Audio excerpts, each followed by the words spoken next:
आप लोग को पता है भगवान कृष्ण परमात्मा है। आप लोग को जीवन भर नरक में रहना पड़ेगा, आप लोग को जीवन भर नरक की यातना भोगनी पड़ेगी, आप लोग को जीवन भर पछताना पड़ेगा। ब्रज की सभी गोपियां एक बार मुस्कुरा करके कहती हैं कि हम तो प्रेम के हार रे उदो,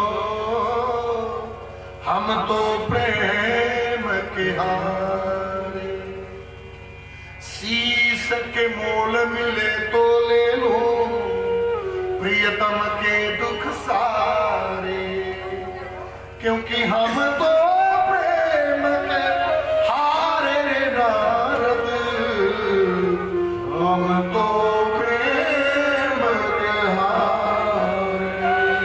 आप कहते हो कि एक जन्म जन्मांतर तक नरक में जाना पड़ेगा। हमारी बात ध्यान से सुन लो कि एक जन्म क्या कोटि जन्म मोही नरक मिल जाए, लेकिन मेरे प्राणनाथ का मन दुख में पाए। एक जन्म नहीं, हजारों जन्मों तक हम नरक की यात्रा भोगना पसंद करेंगे, लेकिन कृष्ण के शरीर का एक रोवां दुख जाना हमें पसंद नहीं है। क्यों?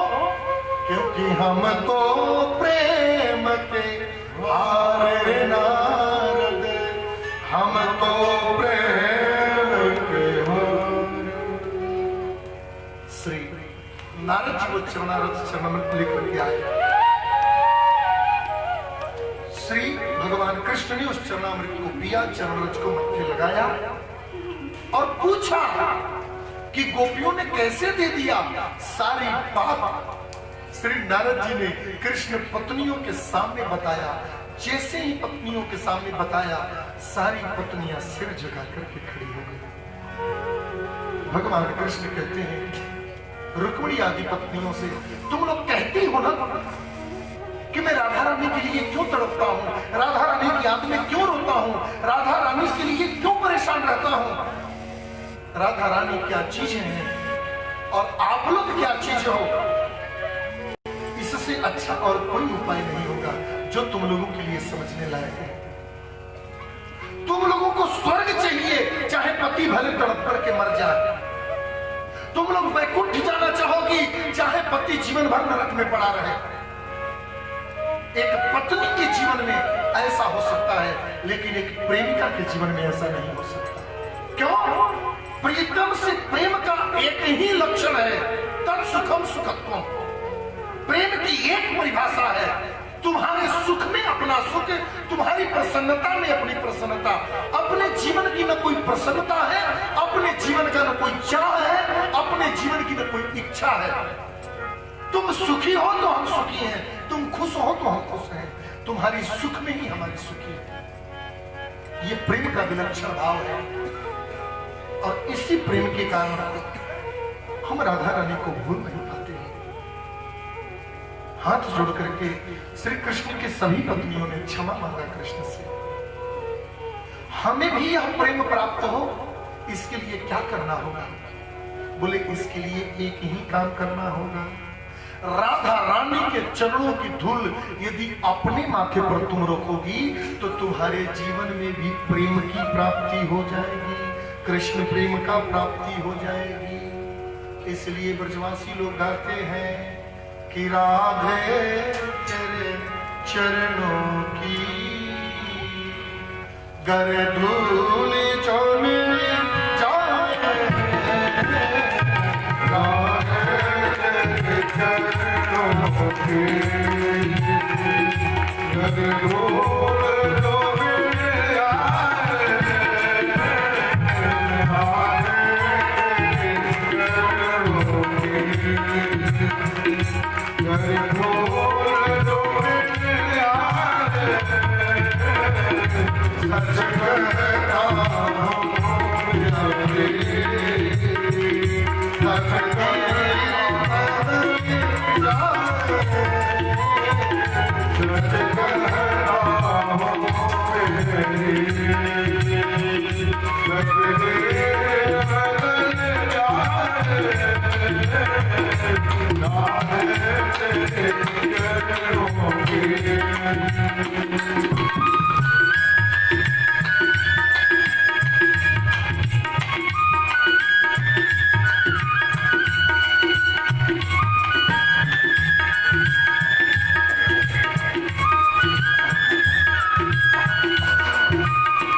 Thank you.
बीच में अन्य और भी श्री सुखदेव जी महाराज ने कथा सुनाया। और एक दिन भगवान अपने पुत्रों को बुलाए और बुला करके बड़ा सुंदर उपदेश दिए। अपने बच्चों से भगवान श्री कृष्ण ने कहा कि बेटा, रूप यौवन संपत्ति प्रभुत्तम विवेकता एकैकमप्यनार्थाय किमु यत्र चतुष्टयम्। मनुष्य के जीवन की 4 सबसे दुर्लभ वस्तु है। ध्यान दीजिएगा। अब अभी हम लोग ने कथा एकादश स्कंद में पहुंच गए हैं। बिल्कुल पूरे भागवत की कथा का निचोड़ हम लोग सुनेंगे। बिल्कुल 20 मिनट आप लोग प्रेम से और शांति से बैठिए। बिल्कुल कथा का बिल्कुल सारांश चलेगा। और भागवत की कथा का अंतिम सारांश नहीं समझ पाया जो, वो फिर भागवत पूरी कथा उसकी फिर फेल हो जाता है। कुछ समझ नहीं आ पाता कि मतलब क्या है। बिल्कुल अंतिम सारांश 25 मिनट तक हम लोग और कथा सुनेंगे। फिर भगवान द्वारिकाधीश की झांकी का हम लोग दर्शन करेंगे। और द्वारिकाधीश दरवाजे खड़े रहो, भगवान द्वारिकाधीश के चरणों में वंदन करते हुए फिर आज इस ग्रंथ का विश्राम होगा। तो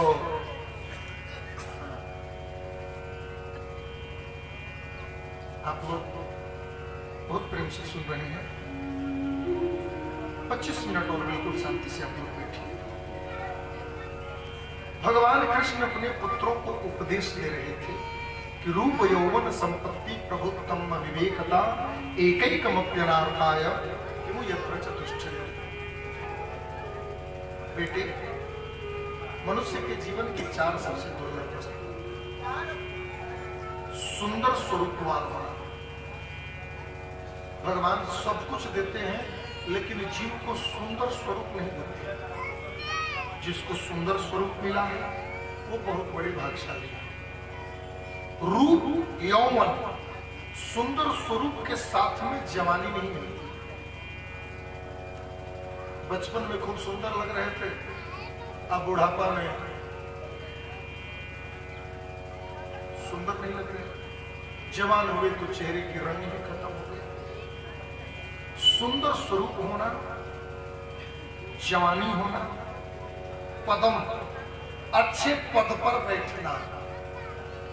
सुंदर स्वरूप भी हो, जवानी भी हो और अच्छे पद पर बैठे भी हो। रूप यौवन संपत्ति पदम और साथ में बहुत सारा संपत्ति भी हो। ये चारों वस्तु किसी व्यक्ति को मिले और उस व्यक्ति को विवेक न हो तो वह व्यक्ति अपना और अपनों का नाश किए बिना नहीं मानता। एक और बात, एकैकमप्यनार्थाय, इस 4 की तो जरूरत ही नहीं है। अनर्थ करने के लिए तो एक ही काफी है। केवल सुंदर स्वरूप ही कितने लोगों को गर्त में डाल दिया। केवल संपत्ति का अहंकार कितनों को खा गया। जवानी के जोश कितनों को लुट गया। और ऊंचे पद पर बैठ करके भी लोग पद की गरिमा न समझे अंत में अधोगति को चले गए। एक ही एगुड़े का भी हो, चारों हो, ये तो गोविंद की कृपा है। सुंदर स्वरूप, जवानी, धन संपत्ति और अच्छा पद एक साथ में हो, ये तो गोविंद की महती कृपा है। लेकिन यदि विवेक नहीं होगा तो भैंस पानी में निश्चित चली जाएगी। प्रेम से बोलिए। बच्चों को समझाते हैं, बच्चे कभी समझते हैं कभी नहीं समझते। एक दिन भगवान कृष्ण के पुत्र गए जंगल में भ्रमण करने के लिए। 10 संत लोग एक ही जगह बैठे थे। कौन कौन? विश्वामित्रो, शितोकंठवो, दुर्वासा, भृगु, अंगिरा, कश्यपो, वामदेवो, अत्रि, वशिष्ठो, नारदा। ये 10 संत बैठे थे। जाम्बवती के पुत्र सांब के पेट पर कपड़ा बांध करके और लुगा पहना के सामने खड़ा कर दिया संत की परीक्षा के लिए। संत लोग बोले क्या बात है बेटा, क्यों आए हो तुम लोग? बोले प्रष्टुम विलज्जति साक्षात् प्रवृत्ता मोक्ष दर्शना प्रस्योसन्ति पुत्र कामा किंचित् सज्जन सती।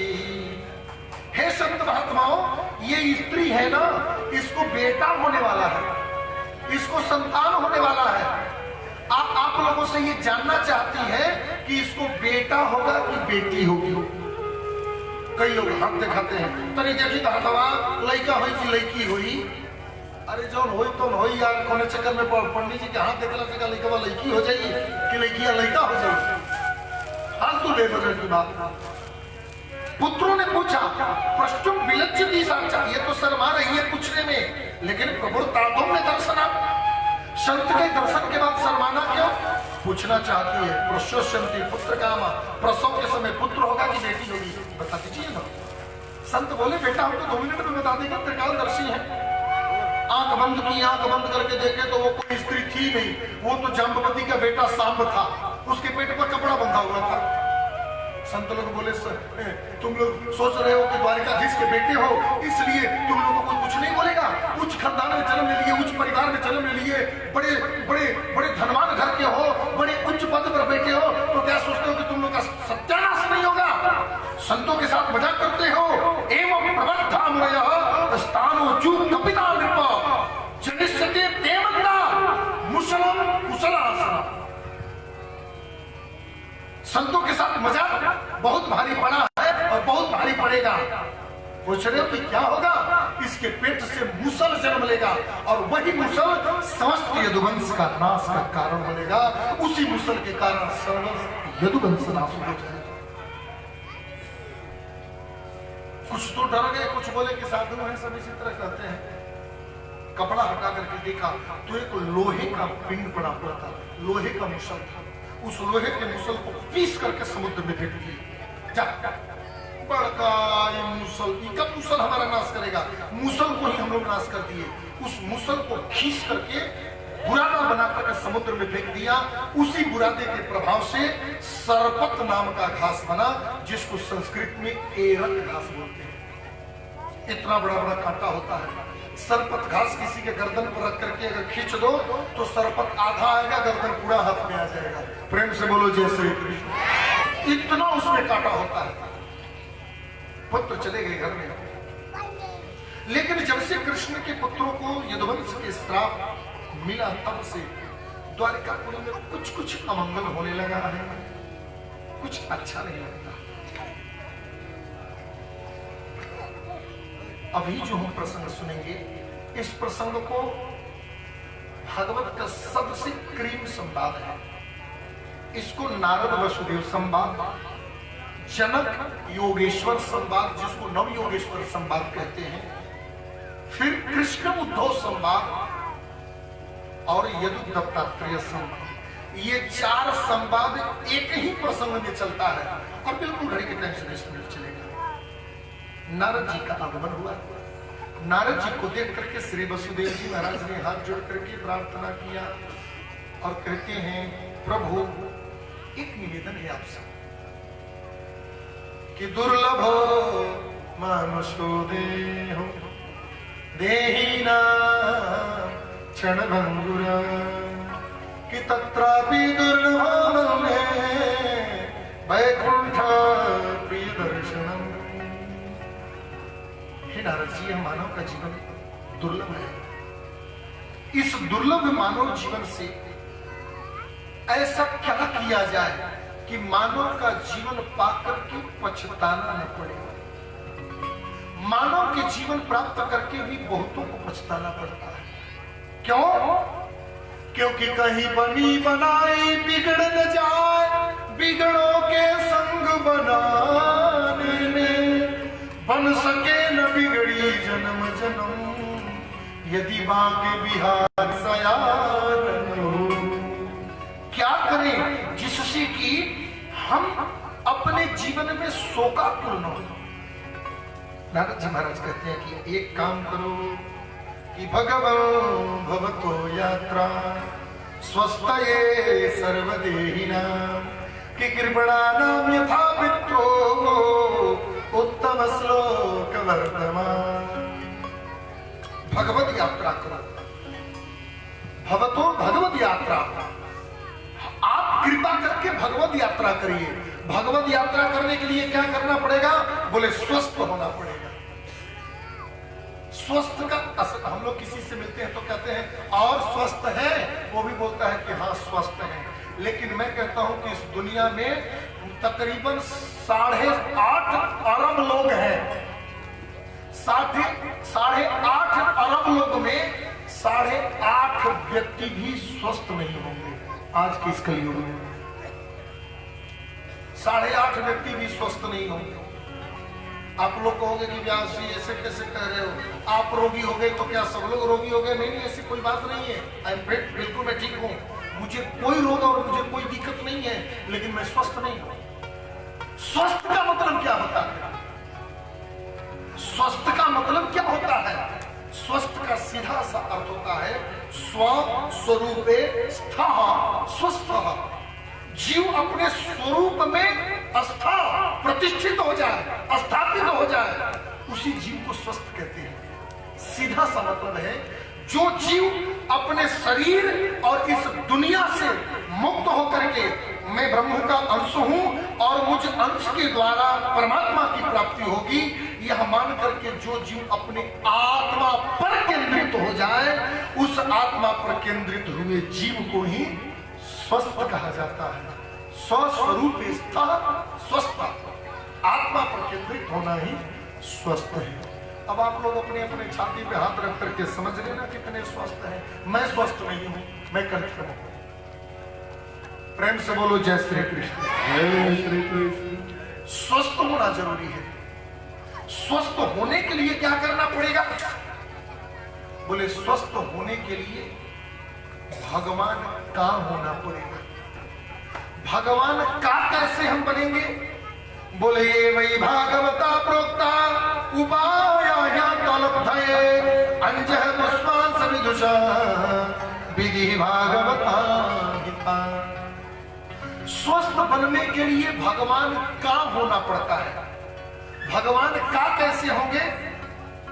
भगवान की जो कथा है ना, वही भगवान है। जिसमें भगवान का लग जाएगा वो भगवान का हो जाएगा। जैसे मंदिर किसका है तो मंदिर भगवान का है, और मंदिर भगवान का है तो मंदिर ही भगवान है। भागवत क्या है? तो भागवत में भगवान की कथा है। भगवान की कथा भागवत में है, इसलिए भागवत ही भगवान है और भगवान ही भागवत है। इस संसार में जिसमें का लग गया, ये प्रसाद किसका है? भगवान का है। प्रसाद भगवान का है तो फिर प्रसाद ही भगवान है। हम भगवान के हो गए तो भगवान हमारे हो गए। भगवान स्वस्थ होने के लिए हमें अपने आप को भगवान को समर्पित कर देना होगा। समर्पित कैसे करें? बोले कायेन वाचा मनसेन्द्रियैर्वा बुद्ध्यात्मना वा प्रकृते स्वभाव करोमि यद्यत् सकलं परस्मै नारायणाय समर्पयेत्। मन से, कर्म से, वचन से जो कुछ भी करो वह सब कुछ परमात्मा को समर्पित कर दो।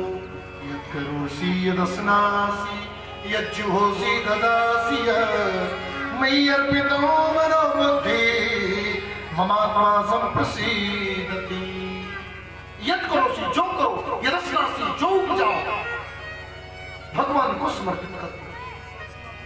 यज्ञ करो, पूजा करो, पाठ करो, दान करो, पुण्य करो, तत्सत श्री कृष्ण अर्पणमस्तु। तो हम स्वस्थ हो पाएंगे। नवयोगेश्वरों से जनक जी ने यही प्रश्न पूछा था, तो नवयोगेश्वरों ने यही जवाब दिया। फिर से जनक जी महाराज ने प्रश्न किया कि महाराज एक बात पूछो, इस संसार में माया बड़ी गुणमयी है, माया से बचने के लिए क्या करना होगा? माया से बचा जाए कैसे? तो उसका नवयोगेश्वरों ने जो जवाब दिया, नवयोगेश्वर कहते हैं कि जो प्रश्न आपने हमसे किया है ना, यही प्रश्न श्री कृष्ण से उद्धव ने किया था भगवत धाम जाते समय। और जब यही प्रश्न कृष्ण से उद्धव ने किया तो श्री कृष्ण ने उद्धव को बताते हुए कहा था कि यही प्रश्न एक बार श्री भगवान दत्तात्रेय से यदु महाराज ने किया था। यदु ने भी यही प्रश्न किया, माया से बचने का क्या उपाय है। उद्धव ने भी यही प्रश्न किया कृष्ण से, माया से बचने का क्या उपाय है। नवयोगेश्वरों से जनक जी ने प्रश्न किया, माया से बचने का क्या उपाय है। और श्री नारद जी से वसुदेव जी ने भी यही प्रश्न किया, माया से बचने का क्या उपाय है। और हम भी ठाकुर जी से यही पूछ रहे हैं कि माया से बचने का क्या उपाय है। तो एक ही जवाब मिला कि परस्य विष्णुराशिष्य मयि नापि मोहिनी कि माया वेदी तु भिक्षामो भगवन्तो ब्रह्मोऽस्तु नः। माया से बचना है तो माया के पति से मिलो। हाँ, माया के पति के हैं भगवान परमात्मा श्रीमन नारायण है। माया पति की जो शरणागति ले लेगा वह व्यक्ति माया से बच जाएगा। माया पति की शरणागति कैसे ले, मैंने प्रथम दिन और दूसरे दिन दोनों दिनों की कथा में बताया। ये संपत्ति है, यदि यह प्रॉपर्टी मेरा है तो ये माया है, और यह सारी संपत्ति भगवान का है तो यही भक्ति है। हम गाड़ी से चलते हैं, अगर गाड़ी मेरी है तो ये माया है, और गाड़ी राम जी की है तो वही भक्ति है।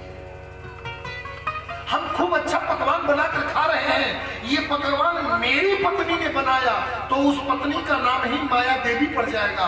और यदि यह पकवान भगवान का प्रसाद है तो वह पकवान ही हमारे लिए भक्ति बन जाएगा। सीधा सा सूत्र है, माया वेदी तो भिक्षामो भगवन्तो ब्रह्मपुरा।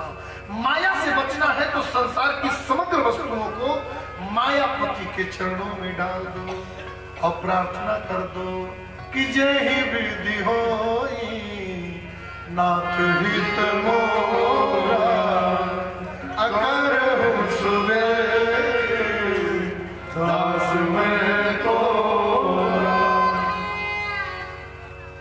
श्री उद्धव जी ने भगवान कृष्ण से जब पूछा और यदु ने जब दत्तात्रेय जी से पूछा तो पूछते पूछते यदु ने फिर कहा कि महाराज इस माया से बचने के लिए तो भगवान का भजन करो, लेकिन भगवान का भजन करने के लिए क्या करना पड़ेगा। बोले त्यागना होगा, त्यागी बनना पड़ेगा। हाँ, कैसे त्यागी बना जा सकता है, त्यागी बनने का उपाय क्या है। और आपसे मेरा एक निवेदन है कि त्याग कुछ ही लोगों को क्यों होता है, त्याग सबको क्यों नहीं हो जाता। और एक निवेदन करूं कि त्याग आपको हुआ, हमें क्यों नहीं हुआ, आपको ही क्यों हुआ और हमें ही क्यों नहीं हुआ। बोले त्याग ऐसे नहीं होता है राजा। तो बोले योगेश योग विन्यास योगात्मा योग संभव कि निःश्रेयसाय में त्याग सलक्षणम। त्याग क्या है, त्यागी क्या है, संन्यास क्या है, इसका सीधा सा अर्थ आप समझो। त्यागी कैसे बने। योगेश, योगेश बोलते हैं भगवान श्री कृष्ण को। योग, योग माने योग। आजकल जो योग हो रहा है ना उसको योग नहीं बोलते हैं। आपको एक मीठी बात बता दूं, अभी जो टीवी चैनलों पर बहुत सारा योगी लोग आ गए हैं तो खूब योग होता है, इसको योग नहीं बोलते। भाई बात माफ करना, उसको व्यायाम बोलते हैं, वो योग नहीं है। योग शरीर का रोग नहीं ठीक करता, योग मन के रोग को ठीक करता है। भागवत में लिखा है, ग्रंथों में लिखा है, योग चित्त निरोधन। योग जो है वो चित्त के रोग को अवरोधन कर देता है। और दुनिया के लोगों को योग कराया जा रहा है, खुद के चित्त में रोग लगा हुआ है। और कह रहे हैं कि हम योगी हैं, हम योगी हैं। अरे काहे के योगी हो? योग के पीछे तो भोग छिपा हुआ है माई बाप। दुनिया का सबसे बड़ा यदि सुखमय व्यक्ति बनना है, कुछ करना नहीं है, केवल घर छोड़ करके लाल कपड़ा पहन लो बस। 2-4-5 पटवारी, 2-4 बढ़िया राजपूत, 2-4 बढ़िया हाँ प्रधान जी हलचल भैया नियम 2-4 को चेला बैठा के ना फिर चका हाँ मिल जाए 2-4 कट्ठा, बन जाए 10-15 मंजिला, हाँ अपना चेला बना लो और मटका मटा दिस किसी को मत बना। क्यों? एगो चेला थे, जब भी पैसा चलाही से आता था तो गुरुजी ले लेते थे। अब वो बड़ा परेशान रहता था कि गुरुजी हमको उत्तराधिकारी भी बना दिए और जितना पैसा आता है तो सब गुरुजी ले लेते। एक दिन गुरुजी मर गए और जैसे ही गुरुजी मरे तो सब लोग आए रोने लगे। अब वो भी रोवे, रोते रोते रूम में चला गया। पीछे से एक व्यक्ति गया, बोला जाकर के आज बहुत रो रहे हो, क्यों इतना रो रहे हो? बोले खुशी के मारे रो रहे हो। अरे तुम्हारे गुरु मर गए और तुम खुशी के मारे रो रहे हो? बोले हाँ। क्यों? बोले भला हुआ गुरु मर गए, चेला को पड़ गई चैन, महीनों महीनों आव तो अब गुरु दक्षिणा ले। जो माल आता था गुरु जी ले लेते थे, अच्छा हुआ मर गए, अब जो माल आएगा वो हम लेंगे। इस खुशी के बारे में रो रहा। तो कभी कभी ऐसा भी होता है। त्याग क्या है, संन्यास क्या है? योगेश कहते हैं ईश्वर को और योग कहते हैं कर्म। योगेश योग विन्यास, कर्म और विन्यास। विन्यास का छोटा अर्थ होता है न्यास, और न्यास कहते हैं कर्म करने की सर्वोत्तम पद्धति में सात्विकता को प्रकट कर देना ही न्यास है। कर्म में सात्विकता को, क्रिया में ईमानदारी को प्रकट करना ही न्यास है। अर्थात हम जो भी कर्म करते हैं उस कर्म को श्रद्धा पूर्वक, भाव पूर्वक, प्रेम पूर्वक, विश्वास पूर्वक और त्याग पूर्वक उस कर्म को करें। ध्यान से सुनिएगा। उस कर्म को करने के बाद योगेश योग विन्यास, फिर योगात्मन योग संभव, उससे जो फल प्राप्त हुआ हमें, उस कर्म का जो फल हमें मिले, उस फल को निःश्रेयसाय निप्रोक्त, यह गोविंद की कृपा से मिला है। कर्म हम करें, त्याग हम करें और उसका जो फल आए वह फल कैसे मिला? सच्चे छाती पर हाथी रख करके कह दे, हाथ रख करके कह दे कि यह फल गोविंद की कृपा से मिला है, यह भगवान की कृपा से मिला है। और यह जो फल मिला है वह फल भी गोविंद के चरणों में समर्पित करके जिस प्रकार मेरा जीवन यापन हो, यह मान लेना ही संन्यास है, यह मान लेना ही योग है। इसी को योग कहते हैं, इसी को संन्यास कहते हैं। यदि आपके जीवन में भी इस तरह की वृत्ति है तो आप सन्यासी हो। और सन्यासी बनकर के भी धन का लोभ है तो वो पाखंडी है, उसे सन्यासी दुनिया मान सकता है, भागवत उसको सन्यासी मानने की परमिशन नहीं देता। इसी चीज को ट्रांसलेट किया है श्री कबीरदास जी ने कि सच्चा त्याग कबीर का जो मन से दिया निकाल, और जिसका मन मैला हुआ वो तो डूब गया मझधार। जिसका मन मैला रह गया वो डूब गया, और जो मन को साफ करके गोविंद को भजा वो अंत में भगवत धाम को चला गया।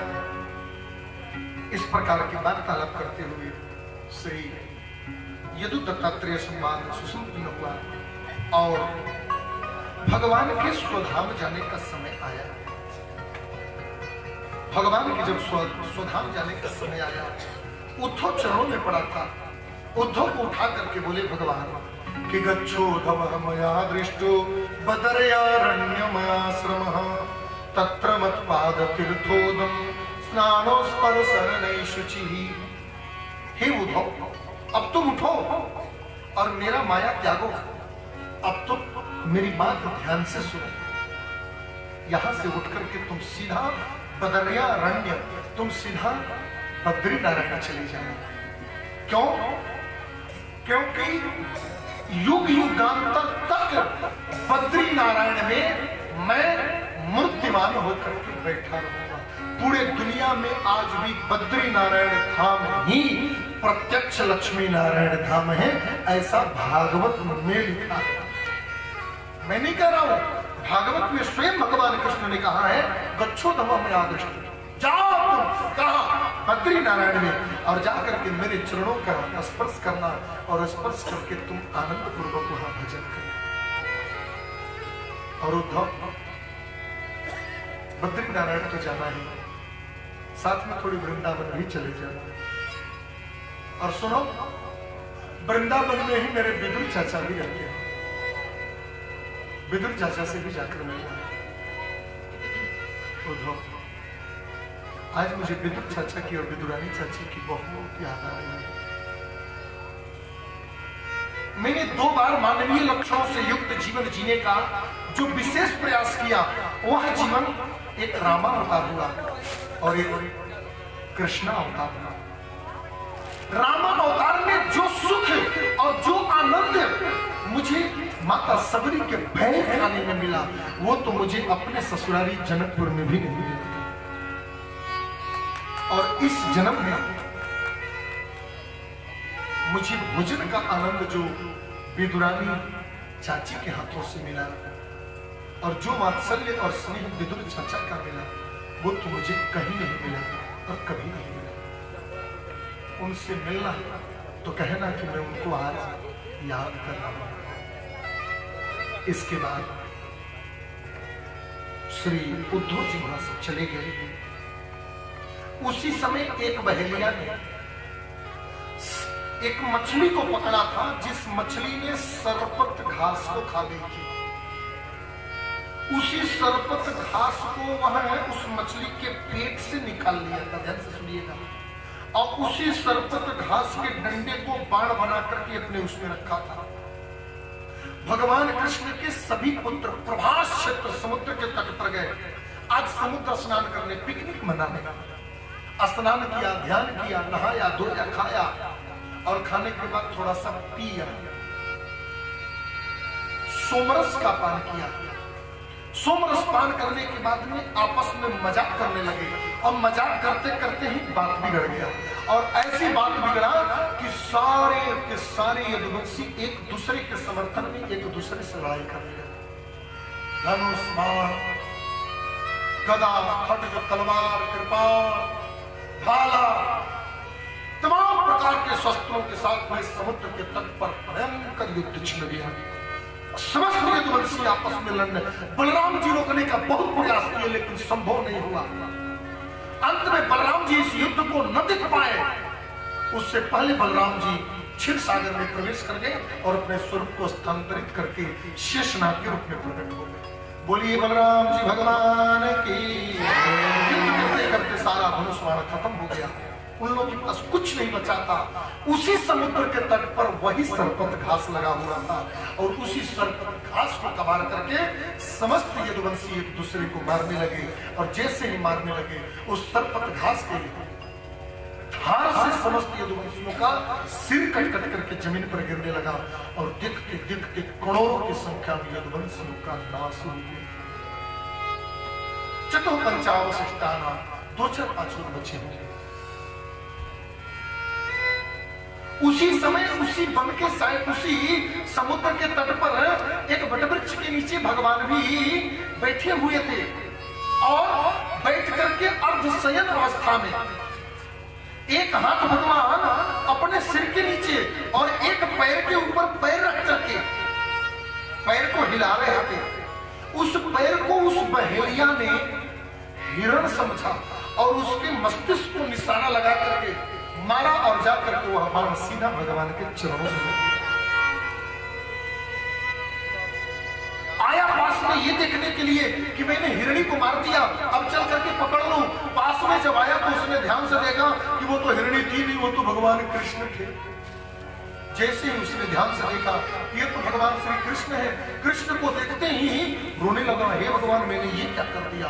भगवान ने कहा माभिर्जरे त्वमुत्तिष्ठ कामयेव कृतोहि यहि त्वं मननुज्ञात स्वर्गं सुकृतिनां पदम्। हे भैया उठो, अरे महाराज मुझसे बोलो, उठ उठ उठ उठ जाओ, मेरा आशीर्वाद है, स्वर्ग जाओ,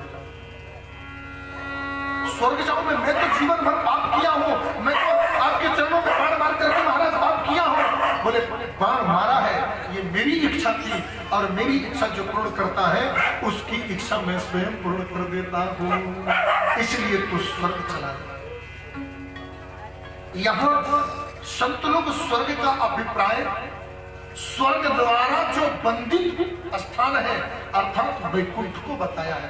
पूज्य श्रीधराचार्य स्वामी जी महाराज यह स्वर्गम सुकृति नाम पदम, स्वर्ग आदि के लोग भी अपने सुकृत से, अपने कर्मों से जिस पद की याचना करते हैं उस पद को दिया, अर्थात स्वर्ग सुकृति नाम पदम, स्वर्ग में रह करके जो सुकृत धर्म करते हैं जिस पद के लिए वह पद प्राप्त कराया श्री भगवान ने, वह वही लिया वैकुंठ चला गया। देखते ही देखते देखते ही देखते आकाश में देवता लोग, यक्ष गंधर्व नाग किन्नर सिद्ध मुन्नीगण सब लोग बैठे थे, सोच रहे थे देखते भगवान कैसे जाते हैं। भगवान अर्धशयन अवस्था में थे, उनके पैरों से रक्त निकल रहा था और भगवान अपना धीरे धीरे नेत्र बंद किए जा रहे थे। नेत्र बंद करते करते करते लोकाभिरामं स्तनमो धारणा ध्यान मंगलम् योगधारणया दत्वा मा विसद श्वकम्। योगेश्वर परमात्मा स्वयं योग में प्रतिष्ठित होकर के और देखते ही देखते वहां से भगवान अंतर ध्यान हो गए। प्रेम से बोलिए भक्तवत्सल भगवान की। आकाश में धुंध भी बजने लगा, पुष्पों की वर्षा होने लगी, चारों तरफ शहनाइयां बजने लगा। भगवान अंतर ध्यान। कृष्ण के पत्नियों को लेकर के अर्जुन रास्ते में आ रहे थे, कोल भीलों ने लूट लिया। क्या भगवान कृष्ण ही कोल भील बन करके लूट लिया? अर्जुन आकर के श्री दुर्योधन युधिष्ठिर जी से कहा कि वंचितो हम महाराज हरिणा बंधुरूपिणम्। भैया, जिस कृष्ण के बिना हम लोग जीवन जीना नहीं जानते थे, वे कृष्ण हम सबको छोड़ करके चले गए। ये बात सुनते माता कुंती उसी क्षण मर गई। पांचों पांडव राजा परीक्षित को राजगद्दी पर बैठा करके बद्री विशाला क्षेत्र की यात्रा की, आगे मानसरोवर का स्पर्श करते हुए शतपथ यात्रा की, अंत में भगवत धाम को चले गए। राजा परीक्षित धीरे धीरे बड़े हुए, अपने राज्य को बहुत अच्छे से चला रहे थे। एक दिन वन में भ्रमण करने गए, उनको कलयुग मिला। कलयुग को स्थान देने के चक्कर में उनके सिर पर कलयुग बैठ गया। संत का अपराध हो गया। श्रृंगी ऋषि ने श्राप दे दिया, आज के 7वें दिन तुम्हें पक्षी सर्प डसेगा और तुम्हारी मृत्यु हो जाएगी। मृत्यु की बात सुनकर के अपने पुत्र जनमेजय को राजगद्दी पर बैठा करके वन में चले गए। गंगा के तट पर वट वृक्ष के नीचे बैठे थे। उसी समय लाखों संतों के बीच भगवान श्री शुक्राचार्य जी का आगमन हुआ। सुखदेव जी से प्रश्न किया, श्री राजा परीक्षित ने, मरने वाले व्यक्ति को क्या करना चाहिए? मरना सबको है, मरना आप चाहते नहीं हो लेकिन मरना पड़ेगा। सुखदेव जी से यह भी प्रश्न कर सकते थे परीक्षित कि मरने वाले व्यक्ति को बचने का उपाय बताओ। मुझे 7 दिन में मरना है, 7 दिन तक बच जाऊं, कोई उपाय बतलाओ। नहीं, म्रियमाणस्य कर्तव्य, मरना सबको है। आज के साथ में मरूं, कल के साथ में मरूं, परसों के साथ में मरूं, 7 दिन के अंदर मरूं, मरना तो सबको है। महत्वपूर्ण मरना नहीं है भाई बाप, आप मर गए यह महत्वपूर्ण नहीं है, आप किस प्रकार मर गए ये महत्वपूर्ण है। कर्मों की गति तो सबको भोगना पड़ता है और सब भोगेंगे ही भोगेंगे।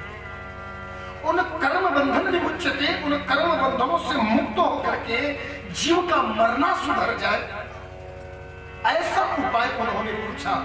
इसलिए उन्होंने कहा कि मेरी मानस से कर्तव्य, मरने वाले को क्या करना चाहिए। सुखदेव जी ने उपाय बताया, श्रोतव्य कीर्तितव्यश्च स्मर्तव्य चेच्छतामयम्। भागवत की कथा सुनो, मृत्यु से मुक्त कर देता है। जो कथा में सुना है उसको घर में बैठ करके गाओ, परिवार में कभी फुर्सत मिले पत्नी के साथ तो बैठकर चर्चा करो। देवी याद बा कौन, अरे वह बतिया जब कृष्ण जी कृष्ण चरित्र में वो पंडित जी लोग के पत्नी जब गई रही जाए कृष्ण जी के माखन खियावे, बाद में पंडित जी लोग याद बा, हाँ हमरो याद बा। वो बात याद है, मैया से चुपे चोरी भगवान माखन चुरा कर खा रहे थे और जब मैया पकड़ ली तो पद्मराग मणि का कैसे बहाना कर रहे थे, कथवा याद बा। हाँ, आपस में बैठ करके इन्हीं चिंतनों का चिंतन करें। श्रोतव्य फिर कीर्तितव्यश्च, और जो स्मरण किया उसको सोते समय जागते समय हर समय प्रयास हो राम नाम कृष्ण नाम मुख से निकलता रहे। कर्म कभी भी भक्ति का बाधक नहीं होता। कर्म करने वाले लोग भी भगवान का नाम स्मरण कर सकते हैं। कान में ईयरफोन लगा करके जब ऑफिस में फाइल तैयार किया जा सकता है, गाड़ी में डेक बजते हुए भी गाड़ी को यदि ड्राइव किया जा सकता है, खेत में बिरहा गाते हुए भी यदि धान का बीज कबारा जा सकता है, ट्रैक्टर पर माइक बजा करके भी धान को दाया जा सकता है, तो मुख से भगवान का नाम लेकर के भी इस दुनिया के समस्त क्रियाओं को किया जा सकता है। अपनी मन की मान्यता करो, आपकी इच्छा, न करो आपकी इच्छा, लेकिन भक्ति कभी कर्म का बाधक नहीं होता। और सुनो, मृत्यु का कोई डेट फिक्स नहीं है, कोई टाइम फिक्स नहीं है। 7 दिन कथा करा करके श्री सुखदेव जी महाराज वहां से चले गए। कालिया नागनी आया, तक्षक सर्प आया और आकर के श्री परीक्षित के शरीर को डसा भी। लेकिन संत लोग बोलते हैं कि जिस समय परीक्षित के शरीर को उस तक्षक सर्प ने डसा, उसके 2 मिनट पहले, उस सर्प के डसने के 2 मिनट पहले श्री परीक्षित जी का विमान श्री ब्रह्मलोक को पार कर रहा था। पता है क्यों? पता है क्या है? क्योंकि परीक्षित जी का मन आत्मा पर केंद्रित हो गया और शरीर को मरना है, शरीर को जीना है। आत्मा जिस क्षण ब्रह्मविद ब्रह्मैव भवति, ब्रह्म को जब यह मन और आत्मा जान जाता है, उसी समय यह जीव ब्रह्ममय हो जाता है। फिर वो शरीर पड़ा रहे, आग बन जाए, राख बन जाए, क्या फर्क पड़ता है? भागवत कथा के सुनने पर श्री परीक्षित जी महाराज को सद्गति प्राप्त हुई, मोक्ष प्राप्त हुआ। उनके पुत्र जन्मेजय ने कालिया नाग को और सभी नागों को, कालिया के सभी नागों को जलाकर भस्म करने के लिए नाग यज्ञ किया। सभी नाग आया लगा कि जल करके भस्म हो जाएंगे। अंत में आस्तिक मुनि नाम के संत ने आकर के जन्मेजय से उस सर्प यज्ञ को रुकवाया और रुकवा करके उस यज्ञ को पूर्णाहुति करवाया।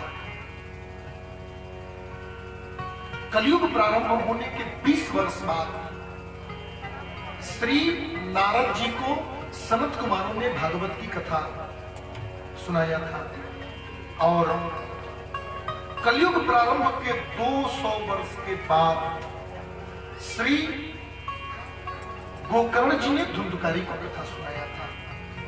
गुरु परंपरा के अंतर्गत फिर हम लोग भी इस कथा को सुनते सुनते सुनते सुनते चले जाए।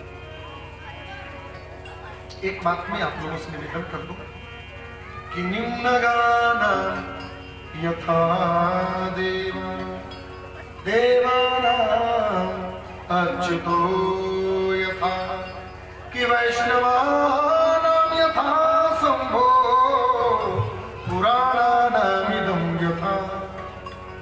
नदियों में जैसे गंगा श्रेष्ठ है, उसी प्रकार देवताओं में अच्युत के श्रेष्ठ है। वैष्णवों में जैसे शिव श्रेष्ठ है, उसी तरह पुराणों में भागवत की कथा श्रेष्ठ है। क्षेत्राणां चैव काशी यथा काशीयमुत्तमम् तथा पुराण प्रताना श्रीमद्भागवताद्विजः।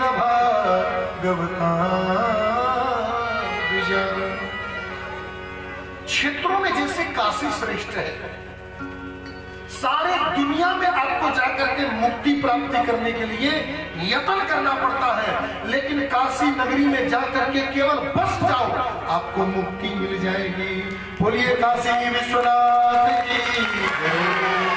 काशी में जाने के बाद कुछ नहीं कर, पॉकेट मारिए खूब चकाचक, चोरी करिए खूब चकाचक, दूसरा के बदगोई गावा खूब चकाचक, लेकिन ध्यान रहे मरद समय काशी में मरे क्यों, कुछ नहीं करना है मोक्ष मिलेगा।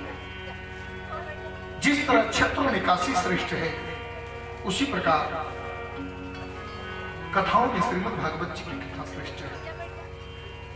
भागवत का एक अंतिम श्लोक आप सभी लोग हमारे साथ प्रेम से गाएंगे, फिर ठाकुर जी का पूजन होगा और इसके बाद ग्रंथ जी का पूजन होगा, जिसको हमने देहाती में जाना जाता बाबा पोथी पूजाई नो पोथी पूजा। तो श्री आचार्य जी के निर्देशानुसार फिर आगे कार्यक्रम होंगे। अभी आप लोग एक श्लोक सब लोग हमारे साथ में प्रेम से गाएंगे।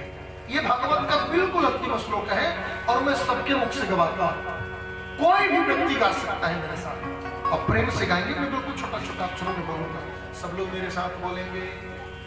नाम संकीर्तनम यस्य नाम संकीर्तनम यस्य सर्व पाप प्रणाशनम सर्व पाप प्रणाशनम प्रणामो दुःख शमनम प्रणामो दुःख शमनम तं नमामि हरिं परम तं नमामि हरिं परम। नाम संकीर्तनम यस्य नाम संकीर्तनम यस्य सर्व पाप प्रणाशनम सर्व पाप प्रणाशनम प्रणामो दुःख शमनम प्रणामो दुःख शमनम तं नमामि हरिं परम तं नमामि हरिं परम।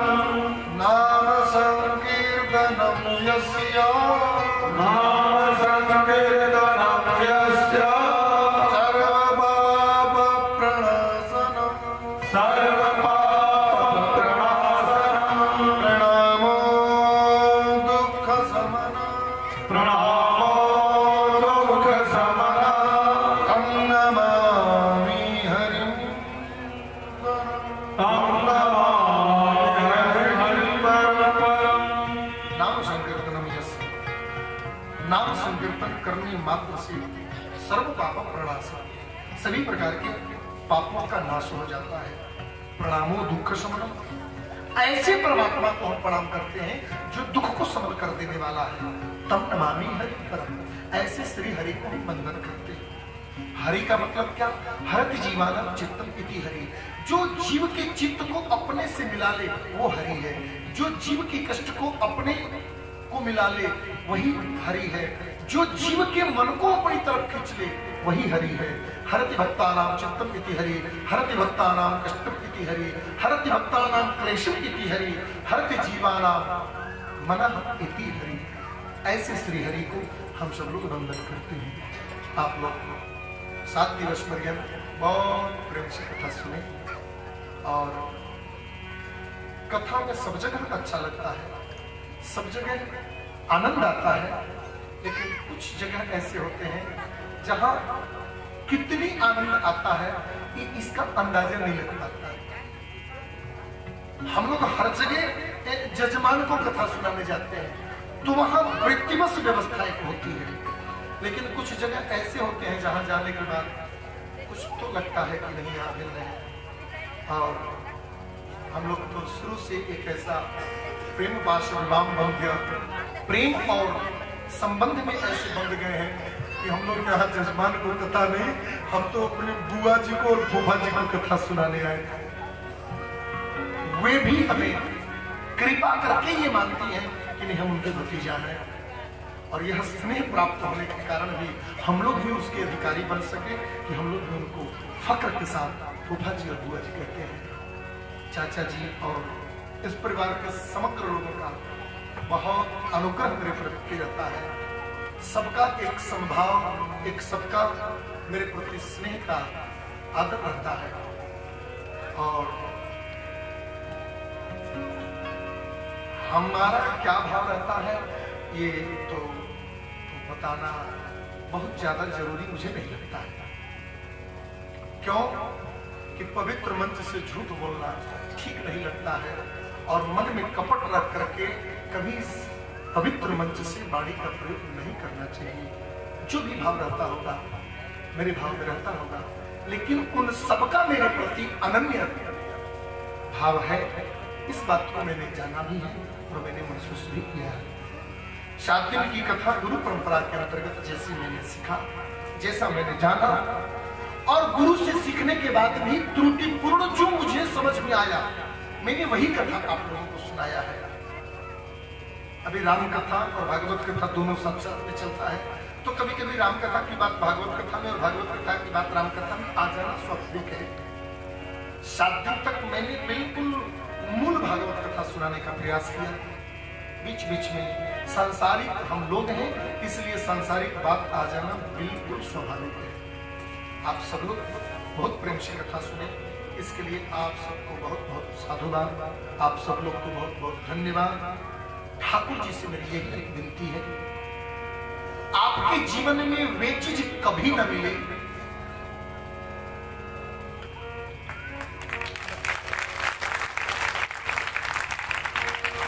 ठाकुर जी आप लोगों को वो वस्तु कभी न दे जो आपको अच्छा लगता हो। ईश्वर आप लोगों को वो वस्तु कदापि न दे जो आपको अच्छा लगता हो। बिहारी जी से हमारी ये की प्रार्थना है कि बस रतिया और यहाँ बैठे हुए श्रोताओं के जीवन में वही आप देना जो उनके जीवन के लिए अच्छा हो और उनके परिवार के लिए अच्छा हो। हम मानते अपने हिसाब से, ठाकुर देता अपने हिसाब से। निष्काम भक्ति आप करो, आपको सब कुछ मिलेगा। इसकी प्रमाण की जरूरत आपको पड़ सकती है, इसकी प्रमाण की जरूरत मुझे भी। प्रेम से बोलिए भक्तवत्सल भगवान की। 2 मिनट आप लोग हमारे साथ भजन गाइए। भजन गाने फूफा जी भगवान द्वारिकाधीश का पूजन करेंगे, नियम है, अंत दिन भगवान का पूजन होता है, और उसके बाद ग्रंथ पूजन करेंगे। वो जब पूजन करके अपनी जगह बैठ जाए तब आप लोग उठ करके भजन चलता रहेगा, बीच में कोई टोका टोकी नहीं। इसके बाद जिसकी इच्छा होगी वे लोग आकर के ग्रंथ पूजन कर सकते हैं। क्योंकि मेरे से 2-3 माता जी लोग पूछे पोथिया पूजे हमनियों पे आ सकी ना, 7 दिन बड़ी कथा सुन ले बनी जी तन की पोथी छू लेवे के चाहिए, बिल्कुल छू सकती है। ये पोथी आपका है और आप पोथी के ही है, क्योंकि पोथी ही ठाकुर जी हैं और ठाकुर जी आपके हैं। सब लोग ग्रंथ पूजन करेंगे लेकिन मुख्य जजमान की बात। हाँ, तो अभी हम लोग भजन गाएंगे। पता चला कि सुदामा जी उधर गई ना हम दर्शन करके, तो अब अपने मेहरानों संगे फिर आवत में दर्शन करेंगे, पत्नी के साथ आने वाले हैं। तो सुदामा जी भी आएंगे और सुदामा जी का सत्कार भगवान करेंगे। कथा यही विश्राम होती है। प्रेम से बोलिए भक्तवत्सल भगवान की भवन दरवाजे खड़े रहो, वर्ग भवन दरवाजे खड़े रहो, वर्ग भवन दरवाजे खड़े रहो, द्वारिकाधीश दरवाजे खड़े रहो, द्वारिकाधीश दरवाजे खड़े रहो, द्वारिकाधीश दरवाजे खड़े रहो, द्वारिकाधीश दरवाजे खड़े रहो, जहाँ राधेश्याम जी विराजे खड़े रहो, जहाँ राधेश्याम जी विराजे खड़े रहो, वर्ग भवन दरवाजे खड़े रहो, द्वारिकाधीश दरवाजे खड़े रहो, द्वारिकाधीश दरवाजे खड़े रहो, सुधर सुहागे सुहागे सुहागे, सुधर सुहागे सुहागे सुहागे, सुधर सुहागे सुहागे सुहागे, सुधर सुहागे सुहागे सुहागे, छटा मनोहर मोहे मन भावे, छटा मनोहर मोहे मन भावे, सुंदर शोभा धाजे खड़े रहो, सुंदर शोभा धाजे खड़े रहो, द्वारिकाधीश दरवाजे खड़े रहो, द्वारिकाधीश दरवाजे खड़े रहो, द्वारिकाधीश दरवाजे खड़े रहो, द्वारिकाधीश दरवाजे खड़े रहो, द्वारिकाधीश दरवाजे खड़े रहो, द्वारिकाधीश दरवाजे खड़े रहो, जहाँ राधेश्याम जी विराजे खड़े रहो, जहाँ राधेश्याम जी विराजे खड़े रहो, आवत जात सत्संग दर्शन, आवत जात सत्संग दर्शन, आवत जात सत्संग दर्शन, आवत जात सत्संग दर्शन, दर्शन करत सजन मन हर्षन, दर्शन करत सजन मन हर्षन,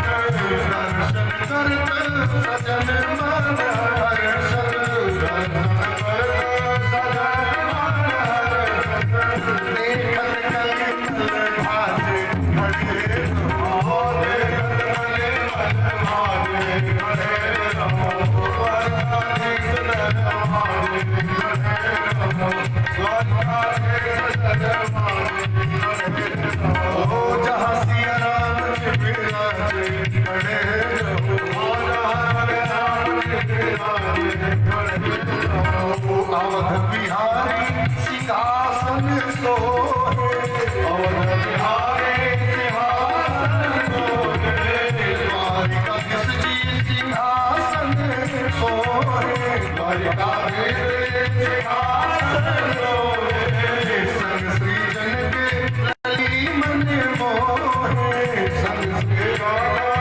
के मन मोहे, संग में राधा रानी जी मन मोहे, संग में राधा रानी मन मोहे, छवि अति अनुपम साजे खड़े रहो, छवि अनुपम साजे हरिबोल।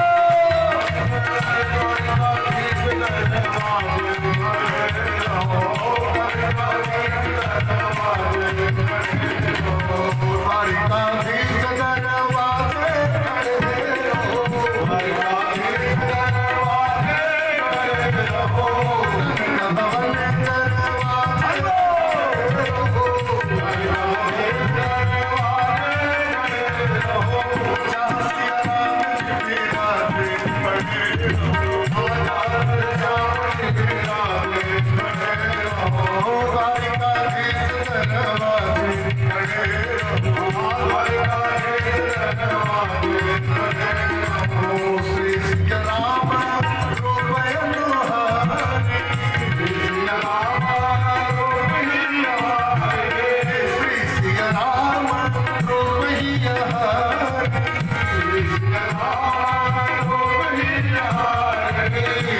राधे श्याम रूप ही आहारी, श्री राधे श्याम रूप ही आहारी, लखी राजेश चाहि बलिहारी, लखी राजेश चाहि बलिहारी, देखी महेंद्र चाहि बलिहारी, महेंद्र चाहि बलिहारी, कोटि काम रति राधे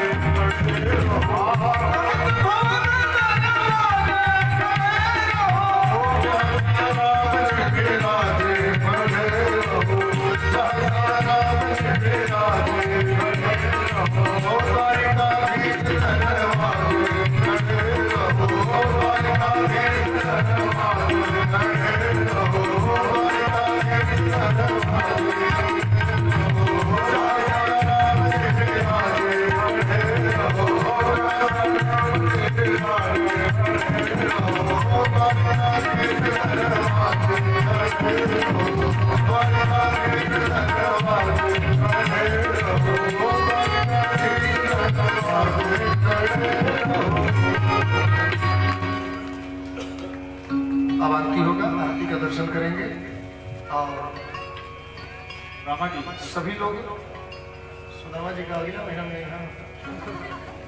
हाँ? चाचा सुदामा जी को बुलाई।